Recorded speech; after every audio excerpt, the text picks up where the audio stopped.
به نام خدا. سلام، من دامون محمد باقر هستم. بخش سوم نصب WSUS و ورژن 3 سرویس پک 2 رو شروع میکنیم. در این بخش توضیحاتی در رابطه با آل آپدیت، کامپیوترز و آپشن هایی که مونده رو پی میگیریم. در قسمت آل آپدیت، وقتی شما آپدیت ها رو از مایکروسافت لیستش رو میگیرید، به دو صورت ممکن نمایش داده بشه. قسمت اول حالت اینستال هستش که در این حالت یا داره دانلود میشه یا این دانلود شده و نصب داده میشه، و حالت دوم نات اپروو که هنوز اپروو نشده برای دانلود کردن.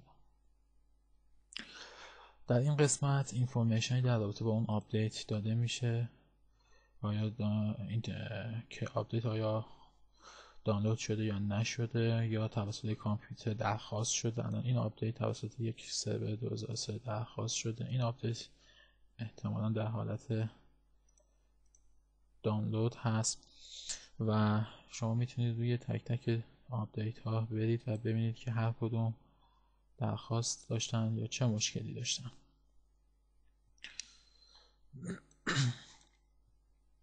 در WSUS شما به صورت دستی میتونید اپروو کنید هر آپدیتی رو که میخواد، یا اینکه اتوماتیک این کار انجام بدید. در بخش آپشن اتوماتیک،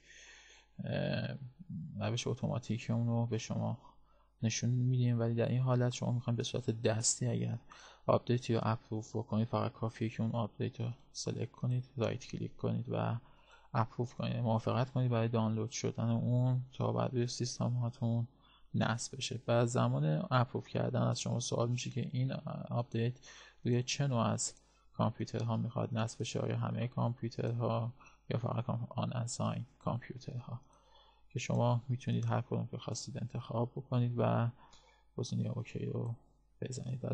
بعد از اوکی، سیستم این آپدیت رو تو لیست دانلود خودش قرار میده و در زمانهای مقتضی شروع به دانلود کردن اون میکنه. زمانی که دانلود کامل بشه، این آپدیت آماده هستش که روی سیستم های شبکه شما نصب بشه. در بخش نکته که در رابطه با ویندوز های ویستا و ویندوز 7 و ویندوز 2008 سرور باید بدونید اینه که چون تو کشور ما این ویندوز ها به صورت غیرقانونی جنیو میشن و کرک شدن، در واقع اگر آپدیت های این سیستم ها رو از مایکروسافت بگیرید و روی سرورهای 2008 یا ویستا یا 7 نصب بکنید، جنیوی 7 و ویستا میپره و از حالت جنیو در میاد. در واقع مایکروسافت با دادن آپدیت جلوی کرک ها رو گرفته و بیشتر ویستا از جنیو در میاد، همینطور 7 و 2008 سرور. پس در نتیجه یا نباید آپدیت های این سه سیستم عامل رو فعلا در حال حاضر بگیرید، یا اگر میگیرید باید مراقب این مسئله باشید که امکان پریدن جنیوشون هست. در بخش کامپیوتر شما میتونید کامپیوترهایی که از طریق گروپ پالیسی یا رجستری به WSUS متصل شدن و آپدیت ها رو دیگه از سایت مایکروسافت نمیگیرن، از طریق اینترنت نمیگیرن و از طریق این WSUS که شما ساختین میگیرن رو ببینید. در اینجا در قسمت آل کامپیوتر میتونید لیست کامپیوترها رو ببینید که ما اینجا یک کامپیوتر به اسم سرور 05 داریم که خود همین سیستم هست و در قسمت گروپ پالیسی تنظیم شده که آپدیت ها رو بگیره و مشخصا 97% آپدیت ها رو دانلود کرده و آماده به نصب هستش.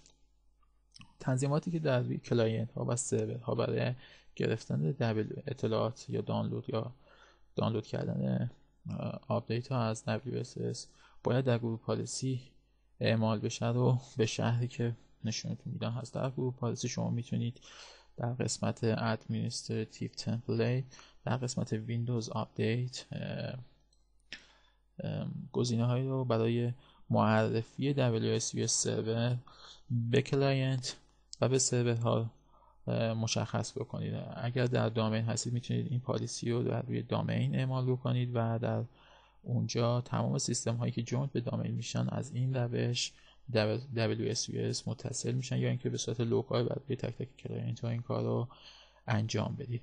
ما اینجا توسط دستور توسط دستور jpd.msk به MSC به گروپ پالیسی آبجکت ادیتور وصل شدیم و گزینه هایی که داره کانفیگوریشن اتوماتیک آپدیت هستش که اگر شما این گزینه رو انتخاب بکنید و فعالش بکنید میتونید نوع و شکل اتوماتیک آپدیت رو بر روی کلاینت ها و سرور ها مشخص کنید که به چه صورت باشه و در چه زمانهایی در چه روزهایی این آپدیت ها رو در چه ساعت هایی برن از WSUS دانلود بکنن و حالت های دانلودش هم میتونید اینجا ببینید که به صورت پرامپت باشه یا غیر پرامپت باشه. مورد بعدی که در این قسمت گروپ پالیسی کامپیوتر کانفیگوریشن administrative template Windows component Windows update میتونید ببینید. اینترنت مایکروسافت آپدیت سرویس لوکیشن هست. شما تو این قسمت میتونید مشخص بکنید که آدرس WSUS تون و پورتی که میتونه از اون طریق آپدیت ها رو بگیره چی هست. در اینجا ما مشخص کردیم که http://127.201.2.85c پورت 85c هستش. بعد روی کلاینت های دیگه شما باید IP آدرس سرور رو بدید 2.port 85c. اگر به صورت دیفالت وبسایت نصب کرده بودید WSUS رو روی پورت 80 عمل می‌کرده ولی الان روی پورت 85c هست. پس باید مشخص بکنید دقیقاً که به چه صورت هستش. میتونید فرکانس بدید که در چه زمانهایی بره آپدیت ها رو دیتکت بکنه، دانلود بکنه، هر چند ساعت این اینتروال زمانهای اینتروالش به چه صورت باشه. این هم دست خود ادمین هست و البته گزینه‌های بسیار زیاد دیگه ای هم هستش که شما میتونید با خوندن دسکریپشنش متوجه کار اون بشید. مورد بعدی که در WSUS بسیار مهم هستش بخش آپشنز هستش. در بخش آپشنز قسمت اتوماتیک اپروو داریم. در این قسمت شما میتونید مشخص بکنید که خود WSUS به صورت اتوماتیک آپدیت ها رو بگیره و آپدیت هایی که گرفته رو اپروو کنه و دیگه شما دست این کار رو انجام ندید که برید تک تک هر آپدیتی رو خواستید بگیرید و اپروو کنید. فقط کافی که این تیک رو بزنید. برای دیدن اینکه چه تنظیماتی داره میتونید قسمت ادیت رو بزنید و به شما نشون میده که هر گزینه‌اش به شما چه امکاناتی رو اضافه میکنه و چه کلاسیفیکیشن هایی رو در نظر میگیره برای اپروو کردن. که به صورت بای دیفالت هم دیدید که تیک نخورده، شما میتونید این کار رو بکنید یا به صورت ادوانس موارد دیگه هم که داره رو مشخص بکنم. اینطور که میبینید به صورت اتوماتیک اپروو میکنه آپدیت هایی که برای خود WSUS هستش. این تیک به صورت دیفالت خورده، پس آپدیت های خود WSUS رو به صورت اتوماتیک دانلود میکنه، اپروو میکنه و دانلود میکنه و بعد روی WSUS نصب میکنه. مورد بعدی که در WSUS مهم هست که ادمین ازش استفاده بکنه کلین اپ ویزارد هستش. خب مواردی که روی WSUS نیاز نیست فایل هاش نگهداری بشن یا از طرف مایکروسافت اکسپایر شدن اون آپدیت ها، شما میتونید در اینجا تیکش رو بزنید و به WSUS بگید که یک بازنگری به آپدیت ها بکنه، آنهایی که نیاز نیست رو دانلود نکنه یا اونهایی که دانلود کرده و دیگه استفاده ازشون نمیشه و مایکروسافت اونها رو دیگه ساپورت نمیکنه یا اکسپایر کرده رو از دیتابیسش دیلیت بکنه و این باعث میشه که فضای زیادی از هاردتون به که اشغال شده به شما به صورت فری برگرده و بتونه استفاده بهینه‌تری از فضاهاتون انجام بدید، استفاده بکنید. خب اینجا ما الان مورد خاصی کم یا اضافه نشده ولی احتمالاً در وقتی دانلودتون سینکرونایزتون 100% بشه مطمئناً موارد زیادی رو بهتون برمیگردونه و فضای زیادی رو میتونید بهینه ازش استفاده کنید. مورد بعدی که توی WSUS برای ادمین بسیار مهم هست نوتیفیکیشن هست. شما میتونید از طریق ایمیل و تنظیم ایمیل سروری که اگر میل سروری در روی شبکه خودتون دارید و تنظیمات اون به WSUS ایمیل آدرس ادمین یا ادمین WSUS رو بهش بدید تا کسی که ادمین WSUS هست ایمیل دریافت بکنه و از اتفاقاتی که روی WSUS میفته برای گرفتن میل های جدید، سینک های متفاوت، مشکلاتی که در سینکرونایزیشن و آپدیت ها پیش اومده و هر اتفاقی که WSUS ترجیح میده که به صورت ایمیل به ادمین آگاهی بده، اطلاع بده، از این طریق میتونید استفاده بکنید و اون اطلاعات رو دریافت بکنید. موردی که روی WSUS بسیار مهم هست پروداکت اند کلاسیفیکیشن هستش. این مورد اگر شما تمام تیک ها رو بزنید فکر میکنم یه کارت 1 ترابایتی هم براش کم باشه، اطلاعات بسیار زیادی به سمت سرور شما سرازیر میشه. اگر اینترنت با محدودیت دانلود مثلا 30 گیگ دارید، خود این WSUS در عرض 1-2 روز یا 3 روز میتونه 30 گیگ رو کاملا از بین ببره و اینترنتتون محدود دانلودش تموم بشه. در نتیجه باید ادمین بسیار هوشمندانه دقت بکنه که چه آپدیت هایی رو باید بگیره، چه آپدیت هایی رو نباید بگیره و نسبت به پهنای باندش، سرعت و مقدار محدودیت دانلودی که داره این موارد رو تنظیم بکنه. معمولا WSUS روی سرعت های 256 یا 384 در عرض 1-2 روز میتونه بالای 30 گیگ رو دانلود بکنه. بسته البته به کلاسیفیکیشن و پروداکت هایی که انتخاب کردیم داره. به هم دلیل ممکن خیلی سریع متوجه بشین که اینترنتتون فول پر شده و دیگه نمیتونید از محدودیت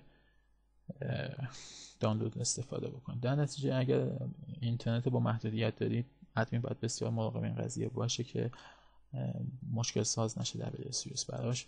دومی که خود کلاسیفیکیشن هم مهم هست. هرچی مورد بیشتری رو انتخاب بکنید، مخصوصا اگر درایور و فیچر پک رو انتخاب بکنید و تولز، این 3 مورد که اینجا هم سلکت نشدن، اگر اینها رو انتخاب بکنید بسیار حجم آپدیت هاتون زیاد خواهد شد و همینطور سرویس پک، همونطور که میدونم مایکروسافت بیشتر محصولاتش سرویس پک های زیادی داره و سرویس پک ها معمولا بالای 100 مگ هستن و اینا خودش بعدها میتونه باعث به مشکلات زیادی برای سرور بشه. در نتیجه این مورد بسیار مهم هست که چه چیزهایی رو انتخاب بکنید، چه چیزهایی رو انتخاب نکنید. اگر میخواهید میتونید 2 سرور WSUS داشته باشید، در یکی موارد خاصی رو انتخاب کنید و در یکی دیگه موارد خاص دیگری رو انتخاب بکنید. البته اگر رپلیکیشن بین دو WSUS برقرار بکنید، هر دو WSUS همسان و یک جور خواهند شد و اینو در نظر داشته باشید که آپ استریم سرور همیشه گزینه‌های پروداکتش و کلاسیفیکیشنش اوررایت میشه بر روی داون استریم سرور و هر تنظیمی که روی آپ استریم سرور باشه در این قسمت و در این قسمت روی داون استریم سرور هم اپلای میشه و اوررایت میشه. این بسیار مهم است که ادمین بدون اگه میخواد از دو WSUS استفاده کنه به چه صورت این اتفاق میفته. در بخش آپدیت ها، اگر شما به صورت اتوماتیک اپلود نکنید آپدیت ها فقط لیستش بعد روی WSUS میاد و هیچ کدوم دانلود نمیشه، پس باید دستی آنها رو سلکت بکنید و به این شکل برای مثال اپلود بکنید تا شروع به دانلود کردن. البته معمولا همون لحظه هم شروع به دانلود نمیکنه، کانکشن در زمانهای مختلف خود WSUS انتخاب میکنه و شروع به دانلود اون موارد میکنه. اطلاعاتی در رابطه با آپدیت ها هم به شما در این قسمت میده، میتونه اطلاعات رو بگیرید، حتی لینک مستقیم سفر هم بهتون میده. به هر حال WSUS سرویس بسیار خوبی است برای کسایی که میخوان شبکه امن و شبکه آپدیت داشته باشن، میتونن ازش استفاده بکنن ولی خب مشکلات خاص خودش هم داره. توصیه میشه که حتما 2 تا WSUS داشته باشید برای ترافیک رپلیکیشن بین این دو برقرار بکنید. در قسمت داون استریم سرور یا آپ استریم سرور مشخص میشه شما اگر این سیستم قراره داون استریم یک آپ استریم سرور دیگه باشه، بایستی در این قسمت مشخص بکنید که سرور آپش کی هست و بعد از این دیگه رپلیکیشن بین این سیستم و سیستم آپ خودش انجام میشه و زمانی که شما سینک میکنید سرور WSUS شما از سرور پرنت خودش اطلاعات رو دریافت میکنه. هر چیزی که اون دانلود کرده باشه این هم در لیست سینکش خواهد دید و اونها میتونه اپلود بکنه. خب استفاده از SSL هم بسیار مهم هست، میتونه واسه امنیت بین دو سرور مفید باشه. خب امیدوارم که این دمو در بخش 3 هم تونسته باشه کمک کنه به شما در انتخاب صحیح و استفاده درست از WSUS برای شبکه خود. ممنونم که به این ویدیو دقت کردید.